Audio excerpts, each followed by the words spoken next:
Welcome back. Welcome back to the morning show here on Tobago Updates Television, and thank you so much for staying with us. Well, we begin conversations this morning. As you are aware, the national budget was read on Monday, and we have on the line with us Dr. Faith Brebnor. And this morning we're going to do a budget review this morning. Ladies and gentlemen, let's get into the conversation. Good morning, Dr. Brebnor.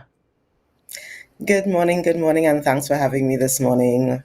Of course, a pleasure having you. And we must start off by saying Tobago got 5% of the national budget. Yes, I see the celebratory dance there. And of course, the additional 763 million from ministries that will take on projects here on the island of Tobago. So let's get into the conversation as it relates to, I know, building up to the reading of the budget. We had conversations with the Secretary of Finance. She said that she had, conversations with the minister, and he expressed the financial position of the country right now, and the fact that she initially had demanded 5.9% and settling on 5% after the conversation, and now we at 6.3% if you calculate the addition. So let's get into the conversation as it relates to the allocation for Tobago. So certainly, so I think what you've just outlined is already a significant difference in what we are seeing. And that is the fact that the Secretary with responsibility for finance was actually able to have a real honest conversation with the Minister for Finance. By the way, since we've become the executive of the Tobago House of Assembly, this is the first time we can honestly say that we have been having real honest dialogue, that is conversations, not a talking down to, not a condescending, not a try all your best. No, for the very, very first time, we are actually having conversations. And that is why she was able to see, leading up to the election, that we already had an idea what we were going to get, because we've been having conversations. And that is the significant difference between what we are experiencing now and what we've experienced for the last 3.5 years. And it is exactly why I think we have such a different outlook on what we can and will do with the monies that we have, because the environment within which it is given or it is being delivered is vastly different to the environment that we were in for the last couple of years. And I want to start off by introducing one quick term that in essence speaks about the environment that the money is given. And that is what we call smart money. Smart money is money or resources that you have where you can actually use the resources, where the policies are in place to use the resources, where you do not have to fight, for example, with the state resources who seem to be coming after you to shut down your projects. That kind of environment is what we think we are going into now, and we are excited to finally actually have smart money that we can use to develop Tobago. Mm-hmm. I'm talking about, I heard you mention smart money before in a previous interview, and you're talking now about freeing up money so that projects can be undertaken here on the island of Tobago. Now, when the allocation is made through the budget for the Tobago House of Assembly for us to do projects, is that money, are you saying that money is usually tied up, or are you talking about monies that come in terms of grants or international funding or access to international funds? Differentiate for me what this smart money actually is. Yeah, and I'm glad you actually used the word tie up money, because that is the opposite of smart money. And tied up money is what we've been experiencing, and there are several examples. Let's use the example of us having a project. The road that was just commissioned leading to the new airport. That was an example of us having the resources. We have the contractor, we have the financial arrangement with the contractor where he pays and then we pay him back and all of that. We were ready to go with the project, but then EMA runs in, shuts down the project. Or we get an injunction from somebody who suddenly realizes that the property back there is theirs and the project is shut down. So that is an example of having resources to do what we need to do, but the environment was not a welcoming one. The environment was not one that was conducive to us actually going forward. Let's use another example, the example in my division as it relates to digitization of social protection. There was actually money, and it wasn't a lot, it was $50,000 that one of the UN agencies was ready and willing and had already started doing the work to give us. All they needed was a document from a minister to say, yes, go ahead. And the minister refused. As a matter of fact, I understand that the minister called them and told them to stop the project.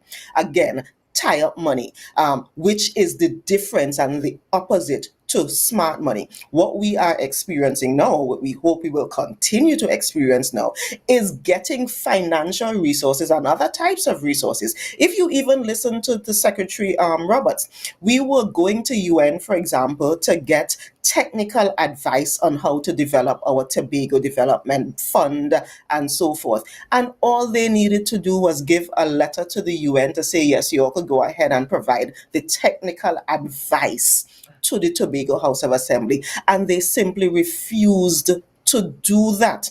Again, tying up the resources that were allocated to the Tobago House of Assembly. And that is the big difference between what we are seeing now. What PNM was giving us before was tie up money. What we seem to be getting now is smart money, and we are really happy for that. Thank you for the clarification there. Let's talk about the $763 million additional that will come from ministries. Have you been able, when I say you, the executive, have you been able to have a conversation in terms of what are some of these projects you are hoping to collaborate on, and what do you think the collaborative level would be in terms of central government coming in and assisting with these projects? So that's a really good example. And this is another perfect example of what I am talking about. You have no idea how excited I am about this. This is the very, very first year since I've become secretary with responsibility for health, for example, where I can actually tell you that when they say the Ministry of Health is going to spend 100 million or whatever the figure is in Tobago, I actually know what they're talking about, because the Minister for Health and I have been communicating. The Minister for Health actually came to Tobago, visited the hospital, visited our cath lab in the hospital that needs to be refurbished, and basically said, Doc, this is something that is near and dear to my heart. I really, really want to work on improving the cath labs in Trinidad and Tobago. We would love for the cath lab in Tobago to be one of those that we rehabilitate as well. So I know for a fact, for the first time since I've become secretary, that there will actually be millions spent by the ministry in Tobago for Tobagonians. This has never happened before. As a matter of fact, with the projects before, we were supposed to get some jerseys for something that we ended up having to pay for the jerseys in Tobago because they never showed up. So again, even though in the past we have complained bitterly about this concept of monies in ministries being spent in Tobago, for the very first time we actually have the real collaboration that will allow the monies that the ministries are going to spend in Tobago to truly be part of the developmental plan that we in the Tobago House of Assembly have been a part of. And again, I am so excited about that possibility. So that is just one project. And if you speak to all of the secretaries, they will actually tell you the projects that the ministries, the line ministries, are working with them to ensure that whatever is done on the island is done with the respect and the understanding that the Tobago House of Assembly is really the entity managing here, and that we are working together to develop the island of Tobago. Dr. Brebnor, some of your colleagues on the other side are stating that there's a bit of, or it seems as though there's a bit of, I don't want to say deception or trickery, but things are not as what they seem in the budget. They're pointing towards the developmental program allocation for Tobago, whereas last year, under the last year of the PNM administration, they received 205 million, and this year you received 201 million, and they're claiming that there's silence from the executive on this matter. What is your response to that? There isn't silence. What we are saying is that, okay, they are so disingenuous and they are so dishonest even with themselves. It is sad, because even the $205 million, that was a perfect example of PNM tie-up money. Because when we tried to do the work that we were trying to do with that money, it was not working out, because they are the ones who ensured that all of the state regulatory state agencies were coming against us to prevent us from doing what we needed to do. They are the ones who ensure that, for example, when we have the Studley Park quarry and we need to get the license to do the exporting of the Studley Park quarry, we even if we try to buy the plant, it does not make sense because we don't have the license to export the aggregate from the quarry. They are the ones who have been tying up Tobago and Tobagonians for the longest while. So they should really, I honestly think they should stay silent when it comes to these things, because I think the problem that the TPP has been having is that we've been enduring the evil wickedness that they've been doing to us, and we've been trying to push along, and we've been trying to say to the people of Tobago, we can figure it out. And that is what we've been pushing and trying to do. So we now have a situation where we know for a fact that the $201 million, and by the way, we will be able to move monies around and make it what we need it. The $201 million being smart money is better any day, any year, any time than the 205 PNM tie-up money that we would not have been able, or we were not really able to use in a meaningful way for the people of Tobago. So those on the other side really need to just stay silent about these issues. Honestly, with what they've been doing to Tobagonians, they need to stay silent. So you're stating with absolute confidence that you believe that with the administration, the new administration in power, that the relationship between the THA and the central government in terms of the releasing of funds would make it easier for development projects to take place in Tobago? Yes, and let me give you another example. There are so many examples, even within such a short space of time.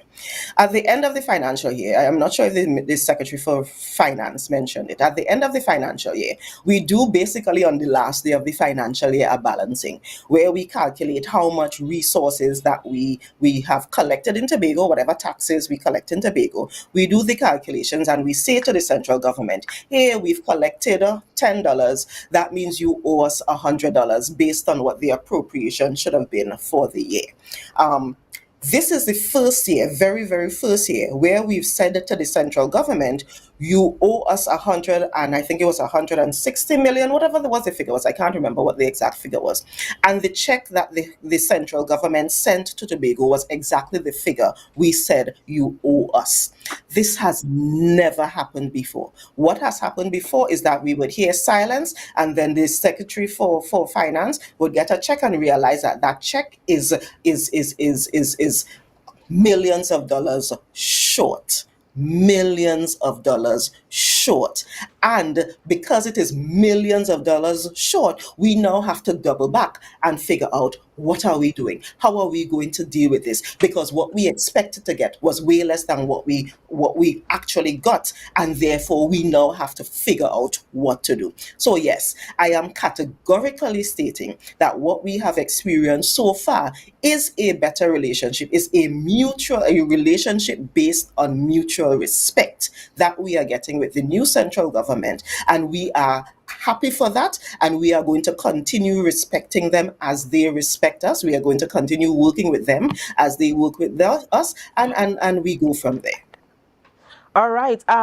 We look forward to continued improved relationships, because at the end of the day, we want to ensure that everybody in Tobago, all 60,000 strong of us, we are able to enjoy a better quality of life here on the island. Today is the budget debate. What is your position in terms of what do you think, or what are your expectations that will be coming in the budget debate discussion today? Well, I mean, the budget debate is going to start with the opposition leader spewing all of the things that she thinks or the party thinks was wrong with the budget, which is sad, given that they were the ones managing the government for the last 10 years. So I really don't expect much from them. I expect her to continue, in essence, the same rhetoric that those in Tobago have continued, which is, it is not our fault. You all said you will fix it, so now fix it kind of thing, which if you are a rational adult, you would recognize that that is actually a very childish, and it is a very irresponsible way to respond to things like these.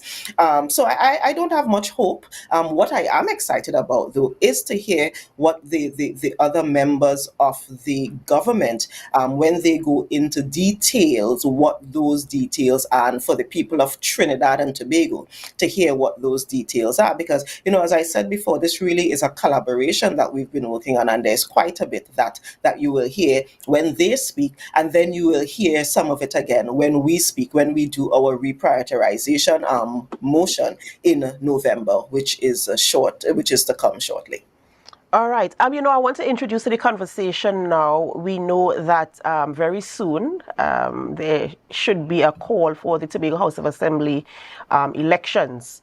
And we know that the TPP, for which you are the deputy political leader, had their nomination process for the past week or so, and I think today is the deadline. So just tell us a little bit in terms of the responses that you've been having from your members who have been putting forward themselves for nomination, and what your hopes are in terms of preparing and going into the election.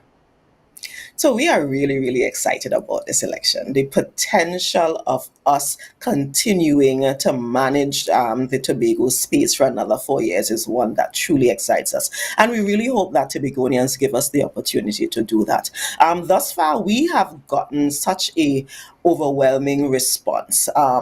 There are quite a number of seats where the number of contenders that we are hearing about is really, really excited. I mean, there are people reaching out to me who I didn't even know were thinking about contesting the election, but they have been putting in their nomination forms and doing what they need to do.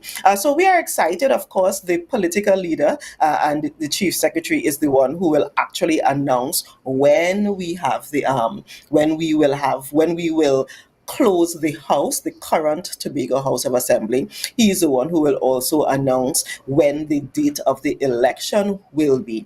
And we just push forward from there. But we have our internal mechanisms that have been working. We are truly excited to be in a place where we could actually contest the election, because this will be our first Tobago House of Assembly election as Tobago People's Party. So we're excited about that as well. And our internal mechanisms have been working, and we know they will continue to work for us, but we're just hoping that the Tobago population actually gives us the opportunity to represent them for another 4 years. I feel your excitement in terms of persons coming forward to nominate themselves for service, because I see it as service to Tobago, and I really am happy to see. What is the mix like? Do you have, in terms of the age group, the background, are we seeing young, are we seeing old, the grassroots people? What are we seeing in terms of people coming forward and nominating themselves, putting forward themselves a nomination?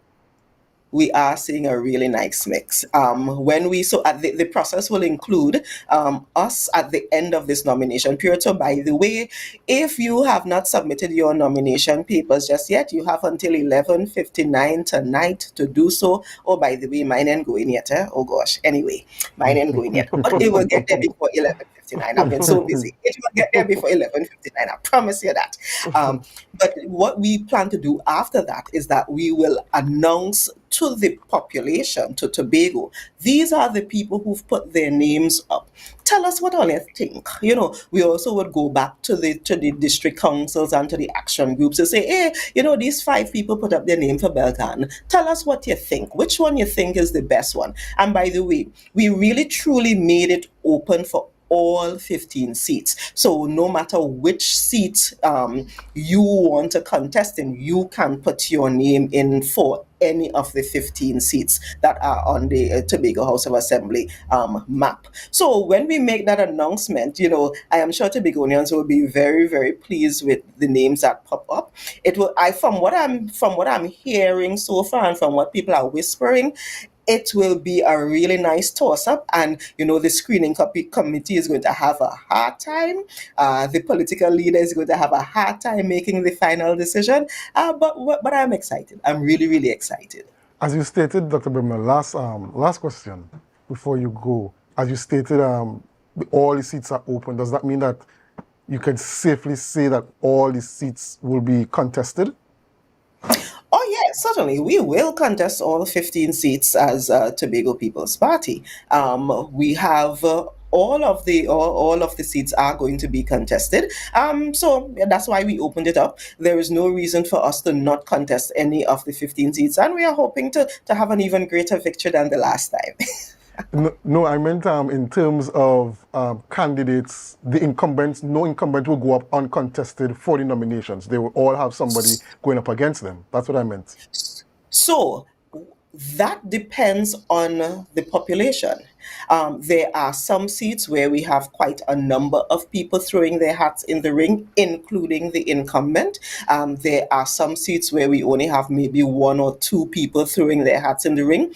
But the political leader, the wisdom of Fali Chavez Augustine, he told us very early in an executive council meeting, he told us very, very early, if you can't fight for your seat now, then you can't win your seat for election. Is as simple as that. So every single one is open, and every member of the Tobago People's Party is open and welcomed to submit their nominations for every single seat that we have here. So we have a couple of our members who are questioning whether this is what they want to continue doing and so forth. There are a couple who have been in the executive but not necessarily as an assemblyman, who are thinking or who have already thrown their hats into the ring to contest seats. Listen, it's going to be fun. These next couple months are going to be real fun. And Dr. Brebnor, while you are having fun, remember that your nomination papers are yet to go in, as you mentioned this morning. So don't miss out on the fun. Remember, you have to fight for your seat too if you want a chance in this Tobago House of Assembly elections. And we await the date. We await the announcement from the political leader and the chief secretary as he, prepares for that as well.